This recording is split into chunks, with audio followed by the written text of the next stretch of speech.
Good morning, everyone! Welcome to Food & Wine's newest show, Mad Genius Live. My name is Justin Chapple. I am Food & Wine's culinary director. I am the resident Mad Genius here at Food & Wine, and I'm also your host for 30 minutes every Thursday morning at 11. And this is an internet-based show, so that means we are live on Facebook, we're on Twitter and Periscope, and we're even live on YouTube. So if you're tuning in, welcome. And we're really excited to share this show with you. I'm really excited because it's a spin-off of my video series called Mad Genius Tips, which you can check out on foodandwine.com. And like I said, it's an internet-based show. So the whole point of this is so that we can interact with you, the amazing, beautiful, although I can't see you, awesome audience. And you can follow along with us across all social platforms using the hashtag MadGeniusLive. You can also tweet at me. You can follow me on Facebook. I am at Justin Chapple across all social platforms. And I'm really excited because this is our very first episode, and we've been planning this for a couple months now, and we're finally getting the opportunity to bring it live to you here from New York City in our test kitchen. This is a fun episode. It's going to be a simple episode because it's all about starting off the new year simple and a little bit healthier. I'm not going to say completely healthy because we're not going on a diet or anything like that, but I don't know about all of you, but I definitely left off 2017 a little heavier than I wanted to, and I left it off with a lot of really delicious food, a lot of really awesome cocktails. So I'm going to take it down a notch, and I'm going to teach you some really genius, but like I said, simple ideas for being just a little bit healthier in the new year. So I have quite a few things I'm going to show you today because we're going to go into probably 3 recipes, and then we have a couple videos to share with you. But the first thing I'm making is one of my favorite new breakfasts. It's something I actually developed for Food & Wine's December issue, so you can get the recipe. If you're on Facebook, you can get it in the comments. If you're on other platforms, you can get it at foodandwine.com. It's really, really simple, and that's actually why it's so genius. So it's a miso chicken ramen, and it's got just just a little bit of ingredients, but the most important thing is it starts off with a really flavorful but simple broth. And but you know, because I like to have for breakfast, I like to have eggs in it. So the first thing I'm going to do is I'm actually going to soft boil some eggs. So what that means is you're going to have eggs that have a firm white, but they're going to have a runny yolk. And it's some people like to call it a 6-minute egg because that's actually how long you cook it. So I have some eggs here. I'm just going to go ahead and add them to a medium or small pot of boiling water, just like that. And you want to start with boiling water because you want to be able to control the amount of time that the egg is in there. So I have some boiling water. I'm just going to go ahead and lower 2 large eggs in using a slotted spoon, just like this. And because nobody's perfect, and this is actually about being precise, I'm going to go ahead and set a timer for exactly 6 minutes. So that'll go off. And because I'm going to be talking to you, it's going to be a little distracting. So I'm going to need that timer. And that's because I'm going to be talking to you, like I just said. So that means please talk to me. Use the hashtag MadGeniusLive. Hit us up in the comments. Hit us up on Twitter. We have a whole crew behind the scenes that are going to feed me some questions because I have a little bug in my ear. Or they're going to answer any questions that you have online. So I got my eggs cooking. And now we have this really simple broth. And so right here on my little induction burner, I have just some low sodium chicken broth. And the reason you want to start with low sodium is so that you can actually control the level of salt. And that's a little bit, you know, that's a really big part about being a little bit healthier. Because as you know, you want to control the amount of sodium intake. So I'm going to heat this up because I want to get it simmering. I'm just going to keep turning this dial. There we go.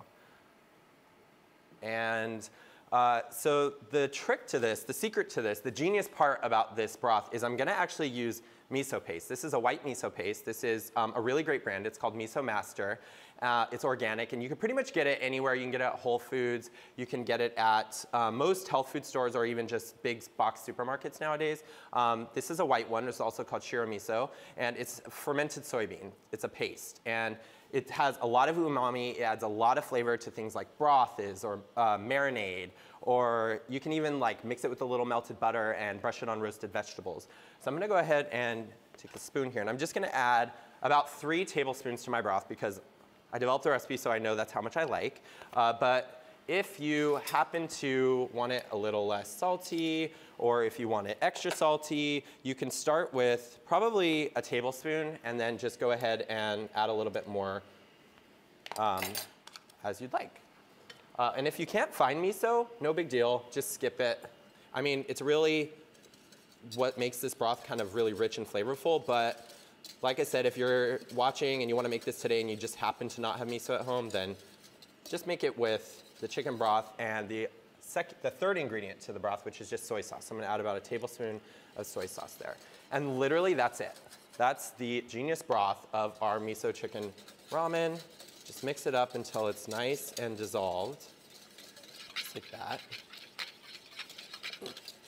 And I think that looks good. So I'm gonna go ahead and add some chicken to that. So I have just rotisserie chicken, you know, got it at the grocery store, it was like $7, shredded it up, and I'm gonna add it in here. But you can also use leftover chicken if you made it for dinner the night before, and just stir it in.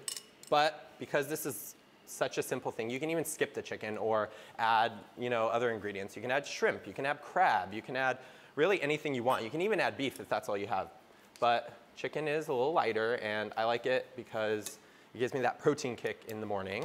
So I'm gonna let that go. I got a few more minutes on the eggs, and in the meantime, I'm just gonna get my toppings ready, because this is just really a couple components. So you have your broth, you have your eggs, you have your ramen, and then you have your toppings. And your toppings can be anything you want.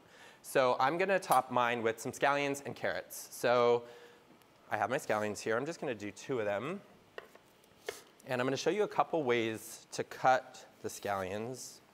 Not that you need to learn how to cut scallions, but a lot of people always ask me, how do you guys get the scallions to look so pretty in those pictures in the magazine? One way is you just slice them into rounds, like this. Or you can slice it on an extreme bias, and you get those really beautiful slivers of scallion like this, which happens to be my favorite, because not only is it really pretty, but cutting it on an angle like this allows you to kind of hold the end of the scallion so that you don't cut your fingers. Move it over like that. Another really fun way is to slice it into kind of 2-inch pieces and then slice it this way. And then you get these kind of fun little matchsticks, which are really pretty. So let me get those there. Put these in my little compost bowl. I got 1 minute and 45 seconds on my 6-minute egg, so that gives me plenty of time to cut my carrot. So a lot of people think that it's difficult to cut carrots into julienne or into matchsticks, but this is a really simple trick, and it might not be new to you, but if it's not, then you're already a Mad Genius. You're an honorary Mad Genius, because it means you picked something up in either a recipe video you watched or just a recipe itself. So this is just a large carrot. I've scrubbed it because I actually like to keep the skins on. And I'm just gonna go ahead and slice it into little thin slices like this, at a bias, on a bias. And then I'm just gonna stack up these little pieces like this, and then cut them lengthwise, which is gonna give me these little matchsticks.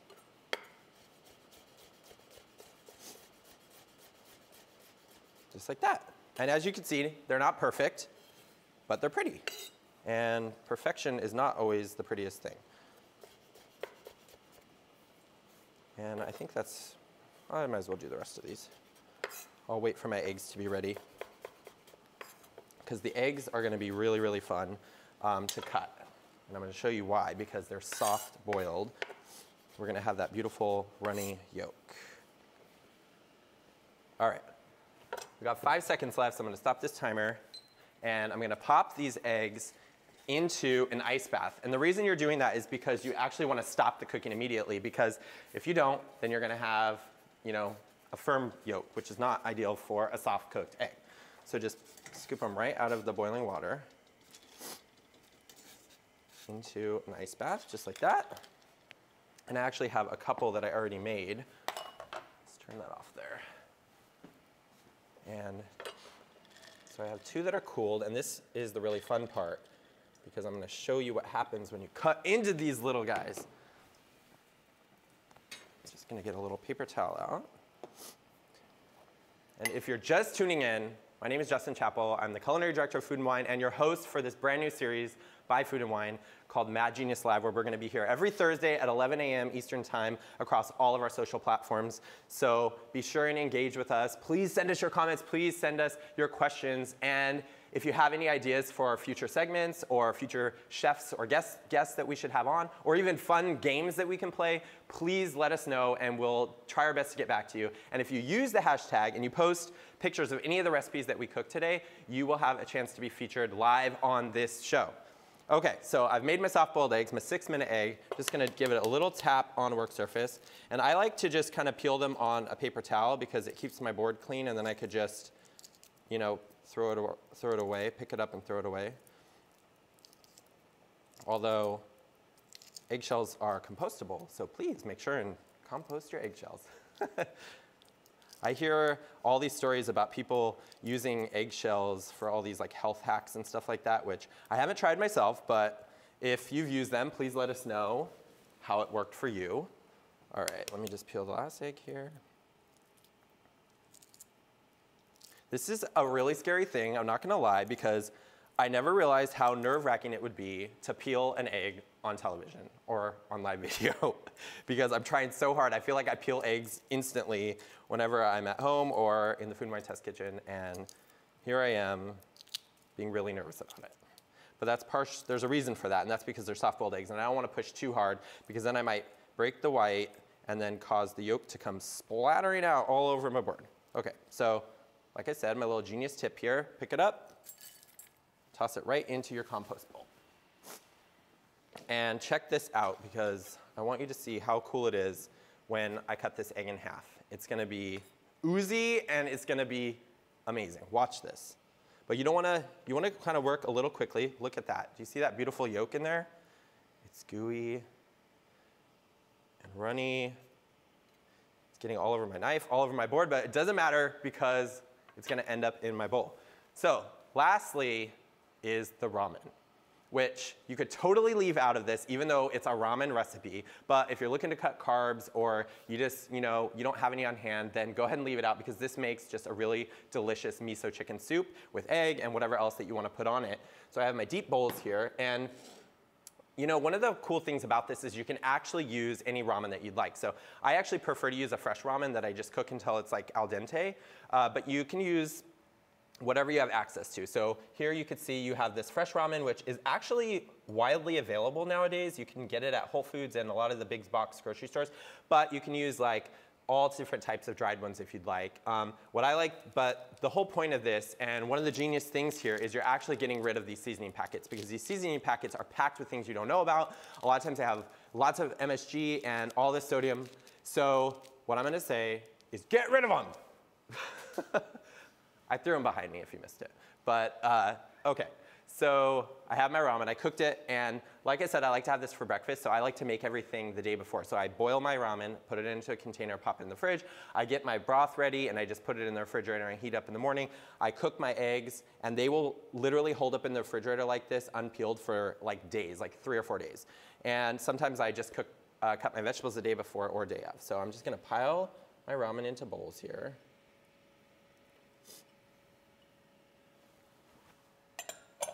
And ladle on my delicious miso chicken broth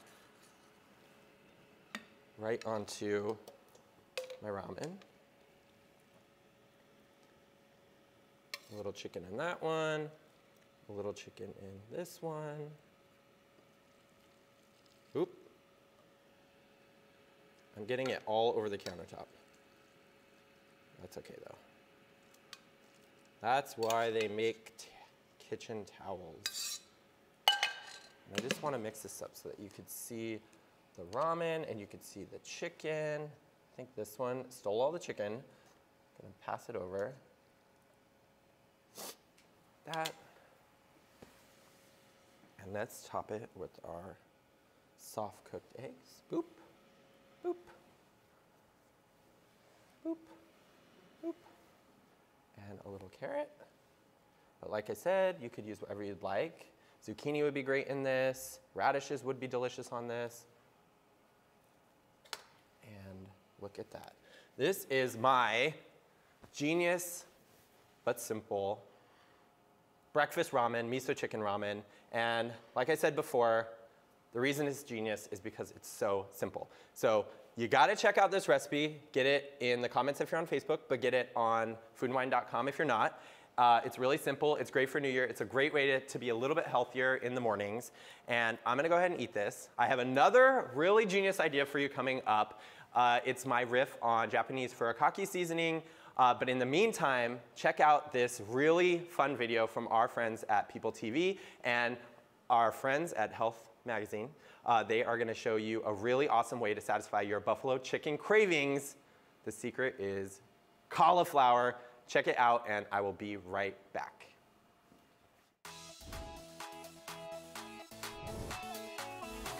Even if you're trying to eat healthier, it doesn't mean that you should go without some of your favorite comfort food. If you're like me, you love buffalo chicken wings. So what we tried to do is replace the traditional buffalo wing with a meal that actually tastes like the real thing, but is lower in saturated fat, has fewer calories, and you can eat more of it. Place a head of cauliflower in a bowl and add in 2 tablespoons of ghee and mix well. Add in salt and pepper and mix. On a lined baking pan, lay the cauliflower evenly and bake at 400 degrees for 20 minutes. In a pan, heat 2 teaspoons of olive oil and 1 clove of garlic until soft. Add the garlic and olive oil to a blender or food processor. Add a half cup of plain yogurt to the blender, a quarter of an avocado, 1 tablespoon of chopped parsley and 1 tablespoon of chives, 1 teaspoon of dill, a quarter teaspoon of onion powder, a quarter teaspoon of cider vinegar, a quarter teaspoon of raw honey, and blend to mix all the ingredients together. Remove the mixture from the blender and add salt and pepper to taste. Remove the cauliflower from the oven. In a separate bowl, add 1 tablespoon of unsalted butter, 3 tablespoons of hot sauce, 1 teaspoon of cider vinegar, and mix well. Cover the cauliflower in the hot sauce mixture and toss. Bake the cauliflower for another 5 to 10 minutes. Take a soft tortilla shell and fill it with avocado, lettuce, and the cauliflower.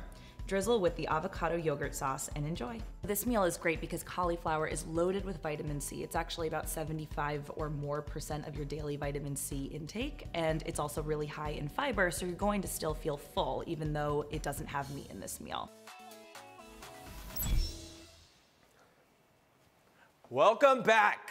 My name is Justin Chapple, and I am your host for this very new video series from Food and Wine called Mad Genius Live, where we are live across all your social platforms. We're on Facebook, we're on Twitter and Periscope, and we are even on YouTube.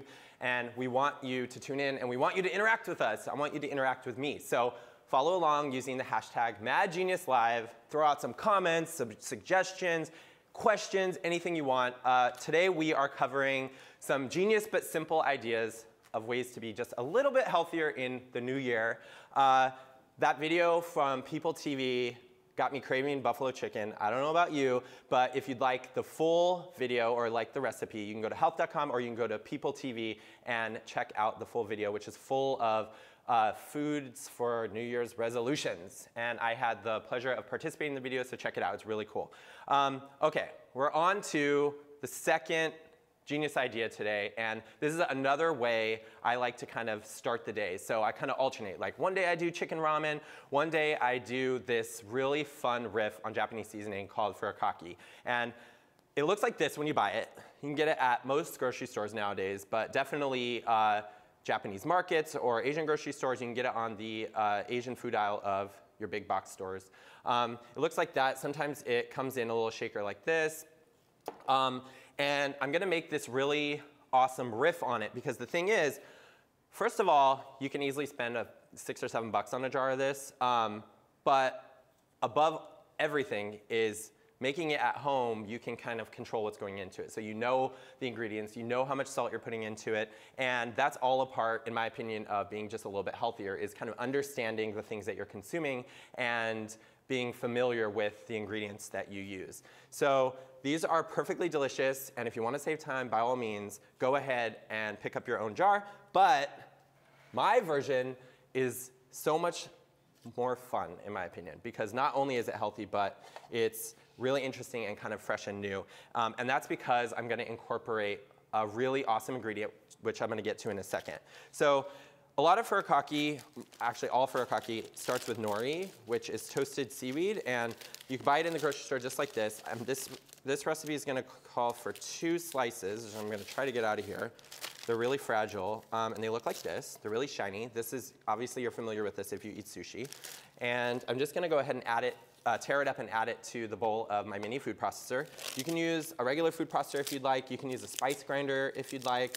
But I think these little choppers are really, really handy because they let you do a variety of projects, specifically small projects. So I'm gonna add these in here. Just tear it up, get it in there, stuff it down. There's mostly air, so don't feel like you're destroying anything here. Just tear it up like it's a piece of paper. Just like that. And pop it right in there.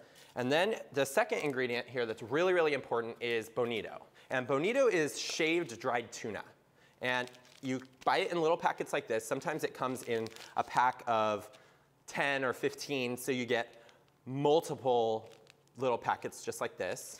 We get this one here at a local Japanese market in New York City, but I've bought this at I've bought this at Safeway, I bought this at Stop and Shop, I bought this at a lot of grocery stores. So don't be afraid. I wanted to show you the packet so that you knew what to look for if you went into the market.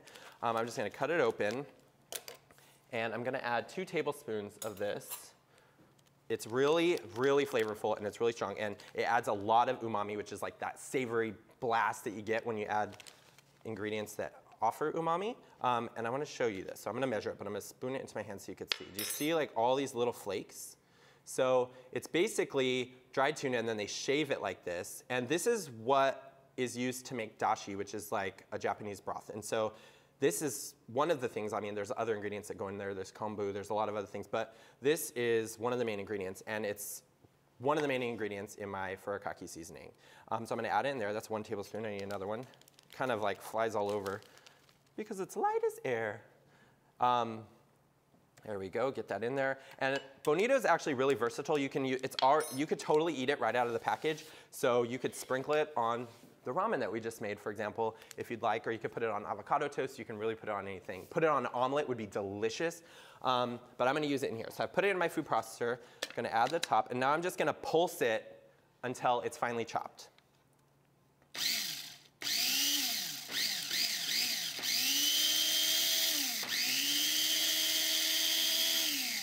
Let me just check it, looking good.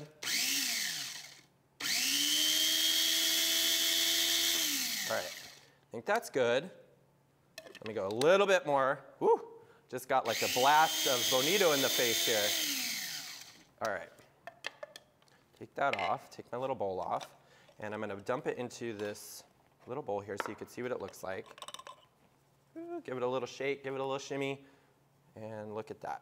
So it's nice and finely chopped, your bonito and your nori. And you're gonna replace the bowl onto your food processor because now we're gonna go ahead and incorporate the secret ingredient. And this is one of the things that makes it really healthy because this is a flaxseed furikake, my favorite thing to have in the morning nowadays. And as you know, flax seeds are super rich. They have a lot of omega-3 fatty acids. They're packed with fiber, and they're an incredible thing to add to pretty much anything that you might make that you want to like boost the healthfulness of it. This is what they look like. Let me just show you.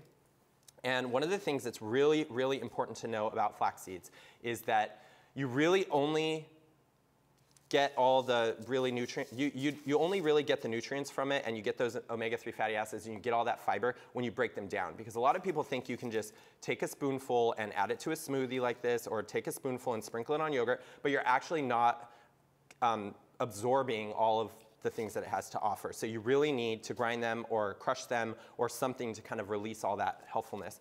And I'm gonna use my little mini food processor because I used it for my nori and for my bonito. So I'm gonna add 2 tablespoons here. And another thing to remember is that it's so much better if you do this fresh because once you crush them or once you grind them, they automatically start to kind of like lose all the nutrients. But that said, if you can't find whole flax seeds and you can only find flaxseed meal, which looks like this, let me show you what it looks like. It looks like this. It's just finely ground flax seeds. If this is all you can find, by all means, please buy it, because using it versus not using it is just a better thing. And the thing is, if you buy it ground already, you're gonna wanna store it in a container like this or anything else that can go in the freezer and then pop it in there, because it's gonna last so much longer that way, and it's gonna maintain all the great things and healthy things that it has to offer. So add it to your food processor, put it on. And this takes about 20 to 30 seconds using a food processor. If you use a spice mill, it takes like 10 seconds. So it's up to you what you wanna use, but I'm gonna go ahead and use this.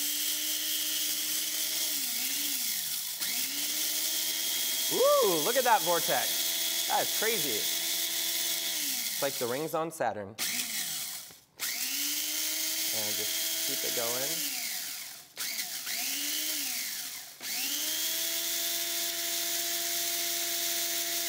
All right, let's check this.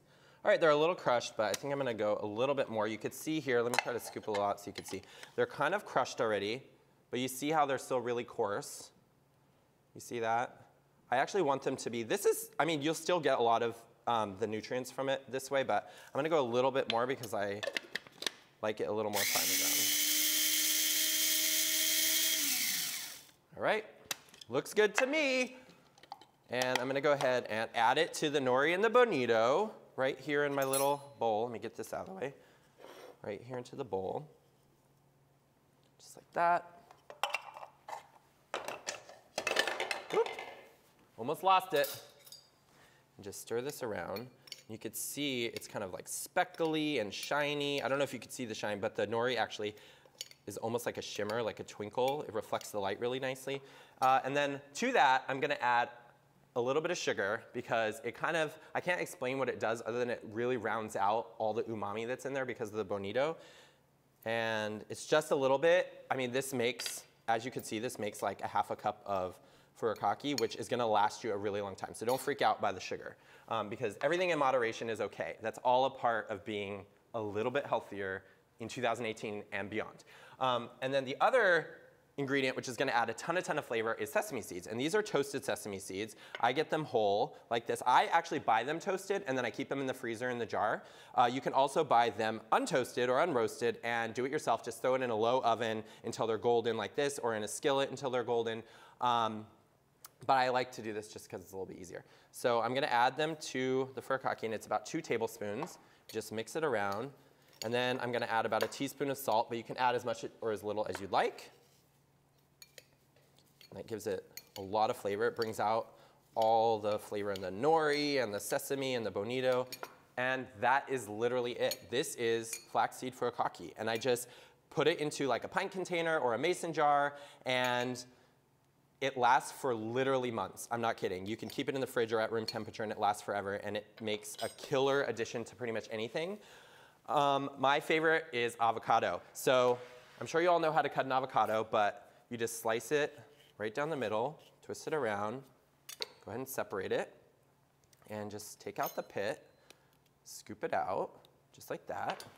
And there you go. I love to eat avocado halves. Now, a fun Mad Genius tip I have to share for you during Mad Genius Live is my trick for cutting a whole bunch of avocados in advance, slicing them like this. You could do 3, you could do 4, you could do 5, and what's cool about it is, and what's genius about it is avocados are actually not water soluble, so if you put them in water, it prevents them from turning brown, but it also doesn't affect them negatively. So they just kind of like hang out like that. So I slice them in half to remove the pits and put it inside a baking dish or a shallow dish with just a little bit of water, and you're good to go. And so I'm just gonna show you how I do this.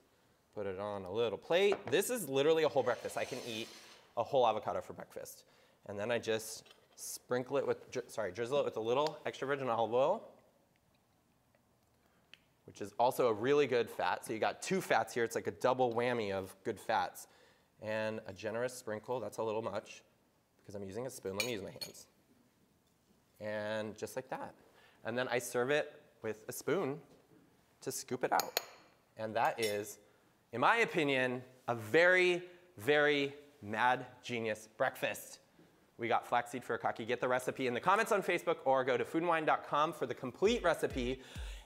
And stay tuned, because we have another awesome, delicious recipe coming up, and it's a cocktail and a mocktail in one. So check out this video from Food and Wine for my riff on a French 75. We're doing a Clementine 75 up next.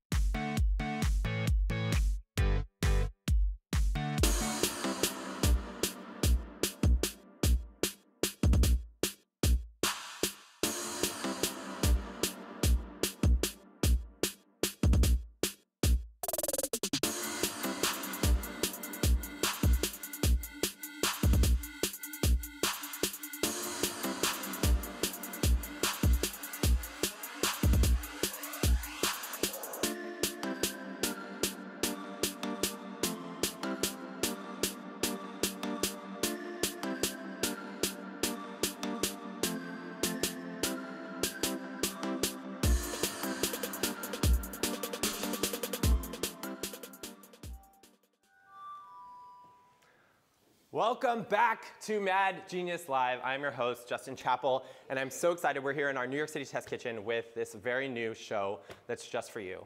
I hope you're following along across all social platforms and hitting us up with your questions, comments, or suggestions using the hashtag MadGeniusLive. Or you can hit me up on all social media channels using @JustinChapple.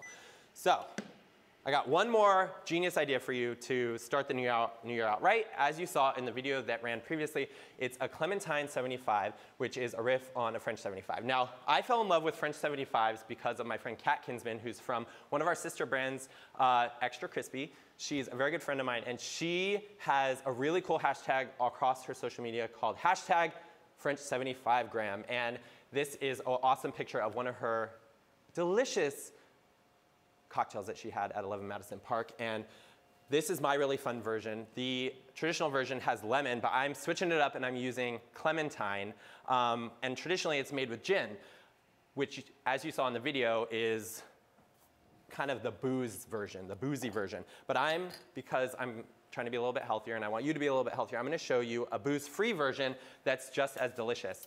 And it starts with a really important piece to the recipe, which is a simple syrup that I'm infusing with a lot of the flavors that you find in gin. Because the point is, when I take the gin out, I still want to get all those really fun flavors that gin offer. And so I've got in my little saucepan here, I've made a simple syrup. So I've done equal parts water and sugar. This is a ½ cup of water, a ½ cup of sugar, and I'm just going to add all my flavorings to it. So I've got 2 cinnamon sticks, which I'm going to add to there.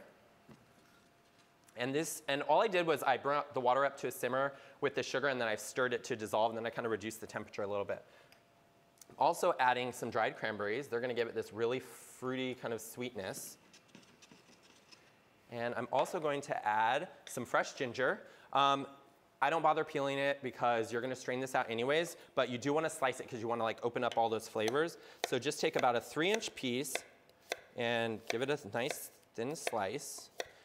If you really want to get crazy, you can even kind of crush it with the back of your knife or something, or whatever, and just kind of, oh, I had 2 there, so it didn't really do anything. But you're gonna add that to your simple syrup, add it all in there because all of that has a lot of flavor. And the other thing here is we're gonna incorporate juniper berries. And juniper berries are a very, very important part of gin. And they're really strong, they have a lot of flavor, but they're gonna actually give this juniper syrup its signature flavor. So I wanna show you what a juniper berry looks like. So it looks like this. You just buy it in the spice aisle of your grocery store. Looks like that. They're these little berries, and they're sort of dried. And you wanna crush them because you want to release all their flavor. So what I do is I just kind of crack them like that. I don't know if you could see this, but I just pile them up on a little cutting board, put the flat side of my knife on it, and just give it a little tap. You could see them kind of burst and open up. And I've got about a 1/4 cup here that I've crushed.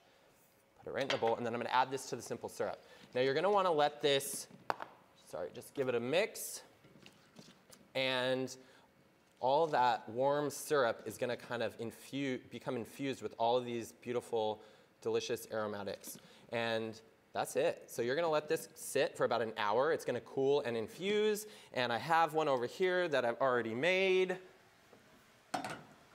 And you could see, after about an hour of it cooling, I want you to see the color of this. I mean, first of all, this looks kind of beautiful to me. I mean, look at that. It looks beautiful. It looks very festive and kind of reminds me of the holidays, but Instead, it's a brand new year, 2018, and this is Mad Genius Live, so here it is. So I'm gonna go ahead and strain this. So I have a fine sieve set over a bowl. You can use a measuring cup, whatever you got, and just pour it through here. Just get it all out. Just like that, and scrape your bowl because we're gonna actually use all of the syrup here because this recipe is enough for 8 cocktails, the recipe I'm doing here. And just press a little bit on the solids because the cranberries have absorbed a little bit, the juniper berries have absorbed a little bit, and that's it. So there we go. And look how beautiful it is. It kind of has this blush to it. I'll put it here so you can see. It kind of has this like little rose color to it. It's really delicious. So I wish that you could smell it now, but you're gonna make it at home and you're gonna let me know how it tastes, hitting us up with Mad Genius Live, hashtag, across all social platforms. Okay, so we're going in for the cocktail. Now, the video that you watched before was the booze version, so I incorporate gin and I incorporate champagne or Prosecco. But for this version, we're gonna be extra healthy and we're gonna make it booze-free, although don't tell anyone if you do booze. I mean, you can tell everybody that you do booze because I do, but it's 11 o'clock, it's kind of early, it's a morning show. So what I'm gonna do is later at like 3 o'clock, then I'll make the booze version. But for now, we're gonna have the healthy New Year version, which is booze-free. And so I've got a cocktail shaker. I'm just gonna add some ice to it. And this is kind of what makes, I mean, aside from the fact that we've cut the booze, we're gonna actually incorporate apple cider vinegar. And I know that sounds really crazy, but apple cider vinegar is really, really healthy. It's great for your digestive system. It helps regulate your blood sugar. And believe it or not, I mean, a lot of you watching, I'm sure, have heard that you can drink apple cider vinegar in the morning. You just take like a tablespoon or 2 tablespoons and you fill it, you put it in a glass of water, give it a little stir, and it's really good for you. Like I said, it regulates your blood sugar, it helps your digestive system, and that's part of what makes this, for lack of a better term, mocktail a little healthier. So I'm just gonna open this, and this is Bragg, which is a really great brand. It's wildly available, that's why I love it so much, but it's also, you could see how cloudy it is, and it's that cloudiness that tells you that it has the mother basically. I don't want to get into all the specifics of that, but you want to get one that's kind of unfiltered like this, because you're getting all the health benefits of it. The ones that are strained or filtered, like you're not getting as much of the benefits. So I'm going to go ahead and to my shaker of ice, I'm adding 6 ounces of Clementine juice. You can use tangerine juice. By all means, if all you have is orange juice, go ahead and use that. So I add that to my shaker. I'm gonna add my syrup, my juniper syrup. And I know this looks like a lot, but that's because, like I said, this makes 8 cocktails. Just reduce it down or cut up the recipe if you wanna make less. And then I'm gonna add 4 ounces of the unfiltered apple cider vinegar. Put it right in there. And now we're gonna give it a shake. I'll pop on my little shaker here. And I am not a bartender or a mixologist, so please forgive me if I'm doing this wrong. But I think that shaking this is therapeutic, and it's fun, and it's exercise, which is all about being healthier in the new year, right? Okay, I think that's good. All right, there we go. And I'm gonna serve this in a flute because that is classic of a French 75, so it might as well be classic for my Clementine 75. I'm just gonna pour a little bit in here. I hope you can hear that. It's really cool. And I'm gonna go ahead and add some seltzer. But like I said, for the booze version, you're gonna use either champagne or Prosecco. Ooh, I got really nervous there. I thought it was gonna explode. And then I was kind of secretly hoping that it would, but it didn't. Look at that. It's gonna bubble over a little bit. And then I'm gonna go ahead and do a little garnish of a Clementine.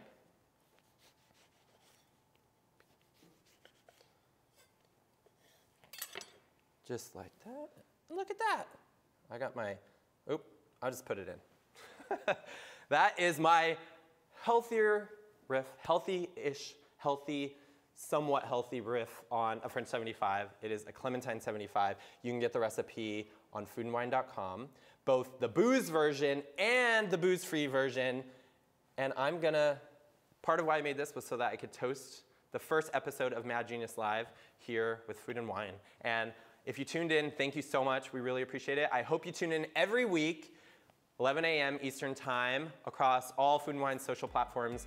And please hit us up using the hashtag MadGeniusLive. We have a really exciting episode next week. I'm not gonna lie, it's all about pimento cheese, which is a genius thing in and of itself. And we have a very special guest from the New York Times.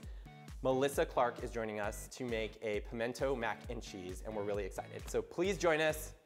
We'll see you next week.